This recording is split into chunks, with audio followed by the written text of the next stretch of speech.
अस्सलाम वालेकुम, मेरा नाम है उमर और आप देख रहे हैं दरवेश फूड सीक्रेट। आज हम ऐसा शरबत बनाना सीखेंगे जो इंसान के अंदर की सारी गर्मी को दूर कर दे। ये अक्सर घरों में नहीं बनती, अक्सर लोगों को नहीं पता। इसके लिए हम 2 चम्मच जो है निशास्ता ले लेंगे। ये बाज़ार से इजीली मिल जाता है, इंसार की दुकान से गंदम से तैयार होती है। तो साथ ही 2 चम्मच हम चीनी ऐड कर देंगे, साथ ही थोड़ा सा पानी ऐड कर देंगे। तो इसको अच्छे से मिक्स करेंगे ताकि जो है चीनी हल हो जाए।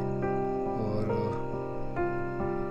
उसके बाद हम इसको भर देंगे पानी से। फिर हम इसको गिलास में डालेंगे और साथ ही इसके अंदर बर्फ़ के कुछ क्यूब्स डालकर हम सर्व करेंगे। तो आप इसको लाजमन ट्राई कीजिएगा, बहुत ही मज़े की बनती है।